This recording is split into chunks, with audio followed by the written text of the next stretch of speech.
Hi, pals. Welcome to the One for the Road podcast. I'm Craig, and each week I'm going to be sitting down with a good friend of mine and somebody that we both admire from the music scene. For this first episode, I've decided to sit down with two friends who are going to be my co-hosts. So I'll introduce you first to my good friend Paul Wynn. How you doing, mate? Yeah, no, I'm doing all right. Thanks for having me do these with you. I'm sure it'll be good fun at some point and see who you can get on to do it. Be good crack. Yeah, it should be good, hopefully. Nice. Definitely. And Mr. Chris Laycock, how are you doing, mate? Good, I'm good. I'm chuffed also to be here and chuffed to have now a video record of our friendship. All good things. Yeah. We're going to be asking people if they could move this conversation into the pub, which pub would they take us to? What would they be buying us to drink? And what would be on the jukebox? So let's start with you then, Paul, because, you know, people are going to ask us each week what we think. I think we've probably all got the same answer for these questions. I like the idea, though, that you've said that they take us and buy us drinks. It's nice that, like, you're insisting that these people that you've got on, that you say that you admire, need to go out and spend money on me. Like, I love it. It's great. So where would I go? It would be the Snickleway in town would definitely be the one that I would always choose to go to, city centre of York. But let's say if I was out of York, where would I want to go to? I always love the Banshee Labyrinth in Edinburgh. Doing that, and it used to be something like Yankee, I would have said to drink, but I don't drink it as much these days because it's not really around. So what would I have? I've been drinking Hop House recently, that Guinness lager that I've been informed that they won't be doing here anymore due to Brexit. So that is the first, I would say, real casualty of Brexit. Nothing else. That Hop House lager might not be here as much anymore. So that was that. What if I'd known that? I would have picketed instead. What would I drink? I've been drinking Vedette recently. Vedette's a cracking beer. That's definitely what I would do. So that's probably what I would go. I'd either go north of the border, or I'd go very, very local to the Snickleway. Was that all you asked me? I think it was. Yeah. Chris, how about you? Man, I'm not as avid of a pub goer, so I don't want to embarrass myself by trying to name one. I mean, the Snickleway has come up, obviously. We've sat and had many a good, strange, long-running conversation in there, so that's a great one. We've had the privilege of playing in some great pubs. Fulford Arms would spring to mind. You know, give us a stage, microphone, good pub, good company. York, you kind of spot for choice, really. There's that old thing about this one for every day of the year. I've never really known if it's true. There might be more than that now. There might be less. I don't know. But there's a lot of pubs to pick from. What am I drinking?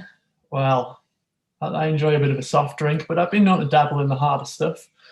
I think the greatest drink that I ever did drink that I think is also no longer available. It's a pretty somber start to the podcast, but a bit of Dante's Hells from York Brewery. It was a fine brew. That was a good brew, and I'm pretty sure York, it's continued. Yeah, it's been gone for some time, and I'll pick it for it now. You know, we're allowed outside. Let me go pick it. I want it back. Where's it gone? Why is it gone? That is the only thing with smaller breweries is, you know, they do these limited runs of stuff, and some of it's brilliant, and then it's just gone. Yeah, it was good. I mean, we used to have that a lot in the 45 Vinyl Cafe in York. Not quite a pub, but they had some of that going. That was good. We drank it on the train once on the way to Slam Dunk. You know, a lot of good memories with Dante's Hells. Dante's Hells! Yeah. Didn't we drink 45 out of it? We did. I think, I went to the bar to get some, and they said, oh, these are the last, 3 or something. I'll take them all. Just came back to the table, just going, this is it. Enjoy them. These are the ones. Relive that moment. Just savor it one last time. That was a good brew. How about you, Craig? What would you do? I'm assuming that's something I can ask. Some Yankee. Well, they don't serve Yankee anymore. Well, okay, they snick away 2 years ago and they still had Yankee. Nah, man, you got to go in now. What would you have now? What would you have now? I don't know what you've been in. I don't know why I've been so aggressive. I don't know. Yeah, I haven't actually been in since they've reopened post lockdown, so I don't know what they've got on.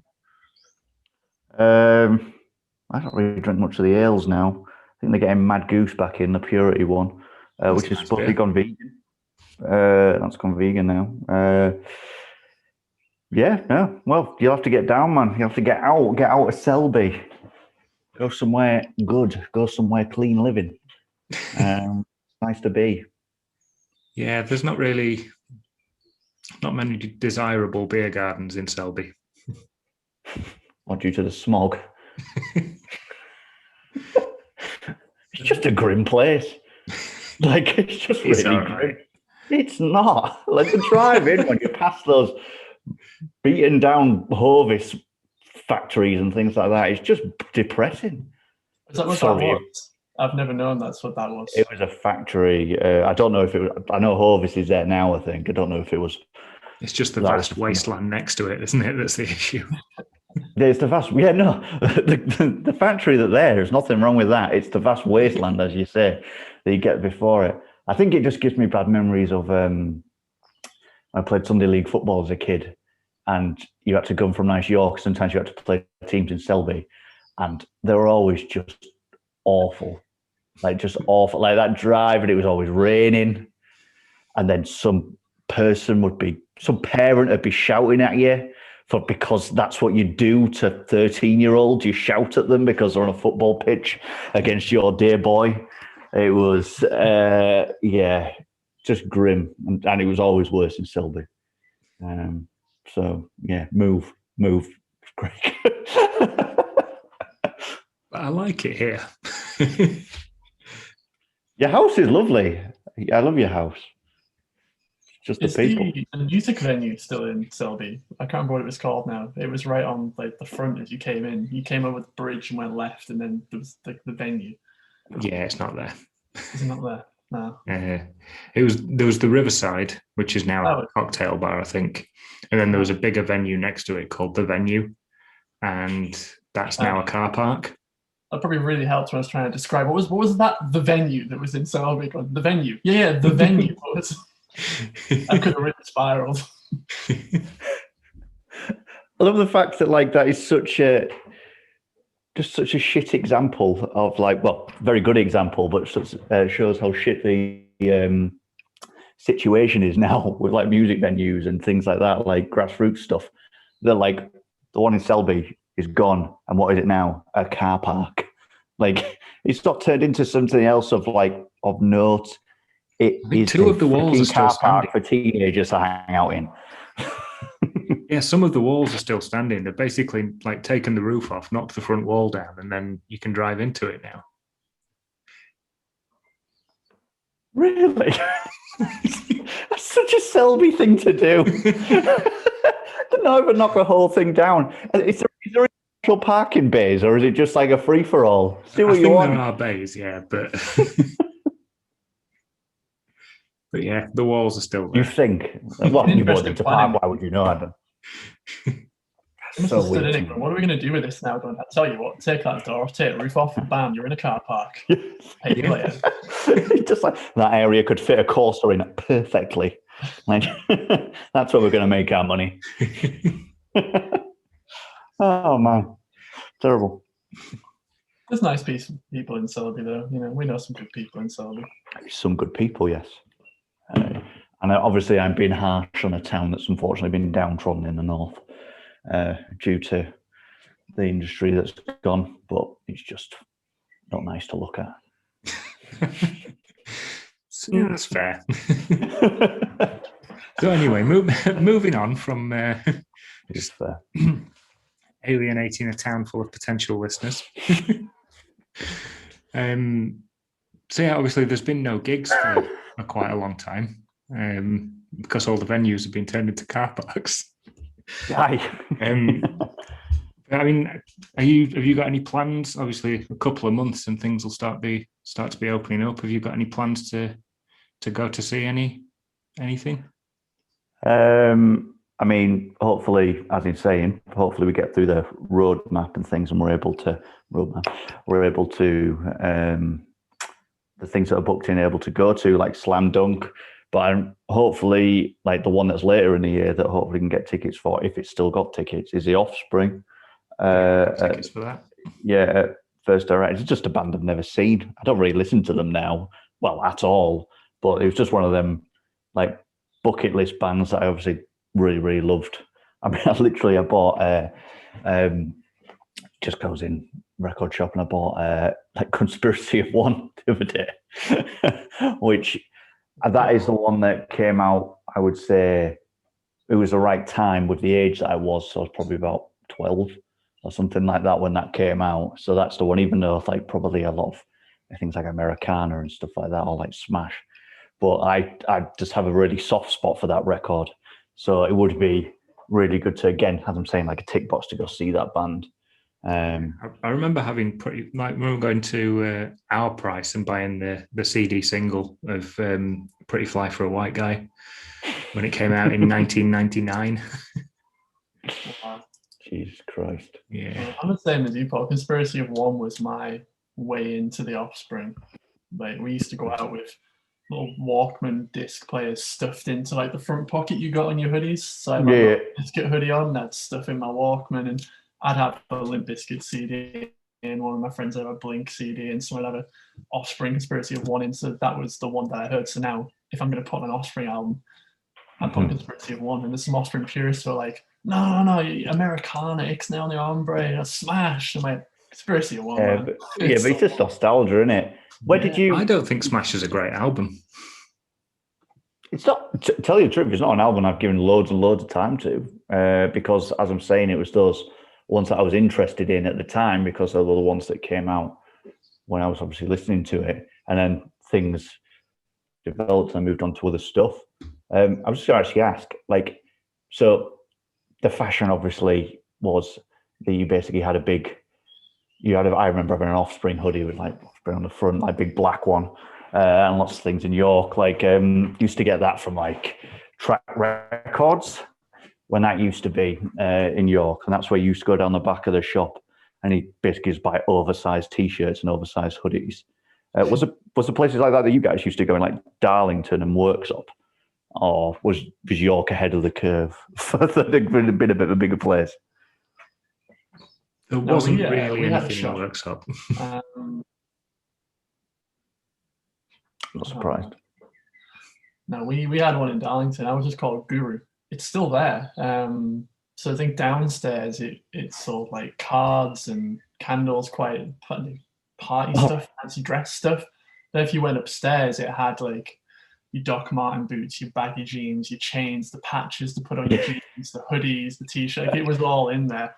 So you would go in there and you could get your Blink-182 hoodies, Papa Roach, Limp Bizkit, all the hoodies you could want, all the patches you could want. So you would on a Saturday get the bus into town, go upstairs in Guru.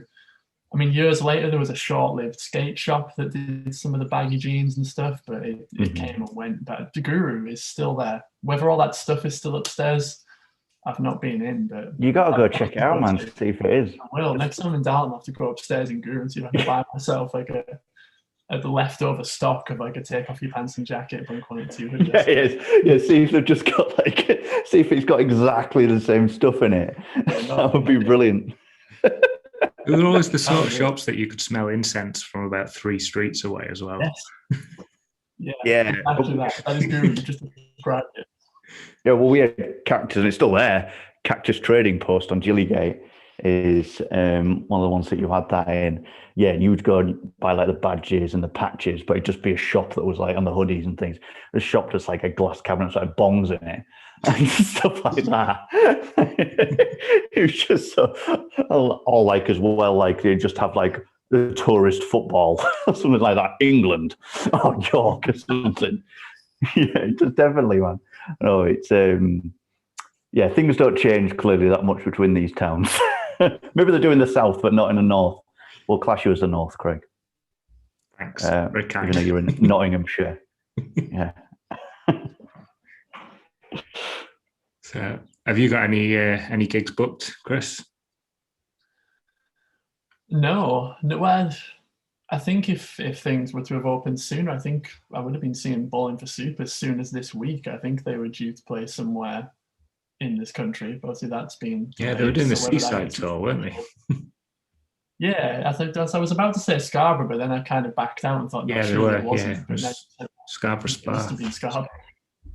Yeah, so I think it might have been as soon as next week at some stage. So that's obviously not happening.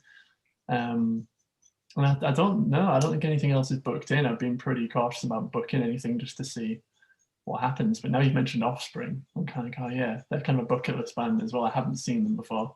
I hear they've got a young up and coming band opening for them too, who people are pretty hyped about. So that'd probably be a good gig. But other than that, Who's that? Hives. Who's this? The Hives, yeah, young up. Oh, right. Full of potential. I thought it was like, because I was like, yeah, because the Hives, and you were cracking wise. All right, okay, fair enough. Like, wise crack. Like, yeah, let me. Like, I feel like the old bloke in it now. Like, oh, I didn't get his sarcasm. I'm really interested to see how the Offspring do following the Hives, because the Hives are just one of like the best live bands around. Like such high energy, like the most entertaining things you'll ever see. And the Offspring are sort of notoriously like laid back. They just sort of like just stroll out and play the songs and then leave. So yeah, I don't know how they're going to follow such a big show. Well, yeah, I mean, it's clearly just one of them that they've gone like, probably trying to think we need to book Offspring on maybe these bigger things. And we'll just have to find, as much as when we saw Frank Turner with Jimmy Eat World, like in First Direct, wasn't it? Like it sort of just felt like Jimmy Eat World was a band of notoriety that could make sure that it was a totally viable thing to do. He probably could have done it on his own, but it was certainly a bit less of a risk to take somewhere. I couldn't have imagined Frank Turner playing in somewhere like the Academy or something with support from Jimmy Eat World. No. Like, it just doesn't strike me as something like that would have happened. So it probably just the labels that have just gone like Offspring, Hives want to do a tour at the same time. It's like what do you do when you're booking a band that's worth about 8,000 tickets, because those venues don't exist. You know, you need a band that's going to add another 2,000 or 3,000 on. Yeah, that's just what they'll have done. There'll be people that lives and just leave, because they don't really seem like crossover bands to me. Yeah. I know, like they play like guitar music and stuff. Like it's I just don't particularly see the people, especially because the Offspring are doing it because they've obviously got a new album out, which I don't really have an interest in listening to. At all. You like some of it, Craig, don't you? Like some of that pop and stuff on it. Yeah. It's got a few moments, but it's not. Oh, like I'm sold. I'm absolutely like, I'm on it. I've been hearing a lot of really strong opinions on the new Offspring album, and I haven't listened to it yet. There was that first single that came out that I saw a few people whose opinions I tend to listen to. They were like, this is the worst thing I've ever heard. And I listened to it, and I mean, it doesn't inspire either, but it's similar to what Craig just said. It was all right. It was just a song. It wasn't the greatest song I ever heard, but it certainly wasn't the worst. But there's some really strong opinions about new Offspring, and I'm a bit taken back by it. So I haven't listened to the album yet. But if it's anything like that first single, it probably is okay. Just not great, not bad, just it's there. You seem genuinely confused, almost like you want these people to sit down and properly explain it to you. Yeah, like it's like, no, this is why, this reason, and this reason. Taking notes. I get it now. I don't know why anybody's going into like an Offspring album in 2021 expecting it to be anything other than like fine. Yeah. Well, I mean, it's as you say, they're one of those bands that will be doing what they want to do with it now. They don't need to change what they do. So I'm sure they're perfectly happy doing what they're doing. People will predominantly go and see them for the nostalgia effect. Clearly, like me and Chris, like that's exactly out of the three of us is exactly why two of us specifically are going, because we've never seen them. So yeah, I mean, they won't be too worried about it. Yeah, I mean, Hives would be really good to see. I mean, obviously, I know obviously Reputation are obviously great for like a live performances, and like yeah, obviously. Can't even remember the ones, but they were really, really big like at one time, weren't they? I know it's still big now, but you know what I mean. I remember there being quite a few singles that were coming out at one time. Again, around probably early 2000s, I remember it. So, you know, cracking. So, who has got birds? Something just sounds like something's chirping. I mean, there's birds outside the window here. Oh, right. Is that what I can hear? Because there was that small silence. And then it just almost felt like a comedy sketch, because I could just hear this chirping. I wasn't sure like what that was. Like tumbleweed. Like, and this chirp in the background, because there's like a 2-second silence. No, we've got like a psychopath like just there. There's a lot of trees, so there's a lot of birds. Right, okay, fair enough. They've got some opinions on the offspring. They're just trying to make it known. They're chiming in, chirping up. They really don't like the new song either, and I don't understand it. When we close those windows. Exactly. Just let them be. Yeah, let them be. Right. So obviously, as we go along with this podcast, then we're going to have many different guests on. Who would you guys like to see as get on as guests? Who would be your realistic dream guest, and an unrealistic one as well? See how far we can take it.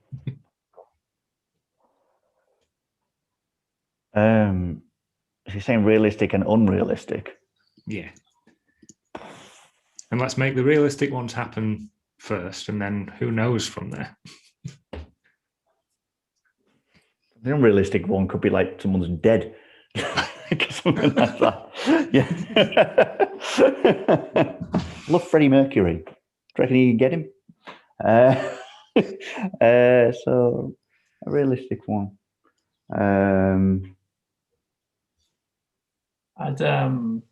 While Paul's thinking, I would quite like us to get a young man on with bags of potential. I shared a live stream with him, and we struck a real connection. And Mr. George Gadd. You know, we've not met in person before, but I feel like this is a real kind of 2020 love story. You know, we've met online. That could be any year. But no, we did one live stream, so One for the Road, and I think I'd played a couple of covers that he really took to. He played a Blink-182 cover. I was like, yeah, we'd probably get along really well if we were able to just catch up and just hang out. So getting him on the podcast would be good. I know he's down to play One for the Road Fest later in the year, I believe. So long as that happens, fingers crossed we're well out of the woods by then. So, I think the aim is to try and get the majority of the lineup on the podcast before the festival, and then finish off the rest with like face-to-face ones like over that weekend. So that'll be good. Yeah, I'll just go with someone like Tim Hullhouse, someone like that, which I'm sure you'll be trying to get on at some point. He has provided this intro music for us, so I suppose we better add. All right, fair enough. I'm sure he'd be down to clown. So I don't think he would be. Yeah. Who would be someone that would be totally far-fetched? I recently bought Matthew McConaughey's book that I'm going to look to read, this thing called Green Lights. I've just read the start of it. It's like his memoir, and it's just a blur of words. He just seems like a really interesting bloke. So I'm going to go with him. He was just sitting down. So, Mr. A-list Hollywood guy, where are you taking us for a pint? Yeah, exactly. Take me somewhere. Take me somewhere in Austin. Yeah, I don't know. That book will be interesting. I've never ever bought like a celebrity book like that. So, see what he puts. But yeah, move on from my book. What about your potentially far-fetched one, Chris? I fetched. I'm stuck between two people now, and one of them just because. I mean, I was thinking kind of music. I was thinking someone that I'd be starstruck by, be really cool to have on. Someone like a Mr. Thomas DeLonge of Blink-182 fame would be completely an unrealistic kind of guess. But my God, I'd like to share some time in a room with that man. Just who knows what the conversation would go on to. I mean, you'd probably want to talk about, Blink-182 Boxcar Racer, and he'd probably want to talk about American government and UFOs, and it'd just be a wild conversation. Yeah, I think it'd be a great guest, actually. Yeah, it'd be kind of crazy. I mean, he's done some podcasts recently. Recently, they're probably quite old, but I recently started following on Instagram. He kept on showing up as, we recommend you follow. And I was like, okay, you got me Instagram, you got me there. I'd like to follow this guy. So I've kind of gone down a bit of a wormhole recently. I've listened to podcasts and stuff. And I think he's trying to invent a UFO currently, or something that can travel in space. This guy has come a long way. And I kind of hope it happens. I mean, how great would it be if we've got all these great minds and scientists trying to, travel time and space, and the guy who finally does it is that guy who I grew up listening to make dick jokes to punk rock music. So that'd be a pretty wild guess to have. Did I need to pick a music person? That probably would have helped. Is that what you wanted me to pick? It could be anybody. Did I get the wrong end of this? Let's go for a music one. Let's see. Yeah, okay, yeah. No, maybe I might do Mcconaughey because he played guitar in Magic Mike, which was, he got his butt out.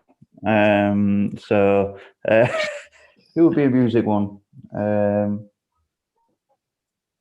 Here's a music one. I want someone who's seen a few things. Someone like Ozzy Osbourne or someone like that. Like just going from like proper like slum stuff in like Birmingham to walking around his house with a reality TV show and standing in dog shit and stuff like that. And you imagine Ozzy trying to use Zoom. Yeah. Well, you imagine trying to use Zoom, and it's just like he kind of blows my mind in the fact that he shuffles around, and then when you hear him sing, it's just like it's not even a thing. Like it's just incredible that you sort of expect it doesn't seem to go with the voice. So yeah, something like him. I mean, it's probably like a really, really obvious one, but I think that I don't think you'd run out of questions to ask him. I think with Tom DeLonge, I'd just end up getting like checking if he was all right or something. Ozzy Osbourne was all right after a little while. Well, but we know he's not all right though, so you accept that. You know that going in. Whereas Tom DeLonge, there still is a little bit of like, he seems to be articulate with it, but I reckon after a certain amount of time, he'd be like, what the fuck? Osbourne's a good show. Was it Meet the Osbournes or Home of the Osbournes, whatever that show was called that they had? I mean, he seemed like an old guy. Yeah, it's like The Venue.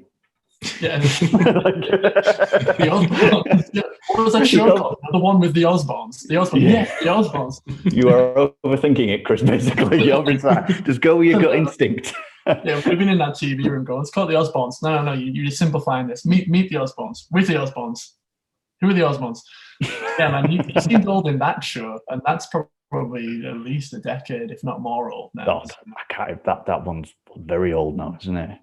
Like maybe 2000s, something like that. Probably was, yeah. But yeah, he seemed like a guy who was a bit gone then. So, but he's still trucking. Yeah, still rocking and rolling. Yeah, I think for me, like the realistic guests are basically, well, there's so many people in the UK scene, like most of which are playing at the festival in October, who are on the list of people that will hopefully be appearing soon. And then, Paul, I think you can guess who my dream guest would be.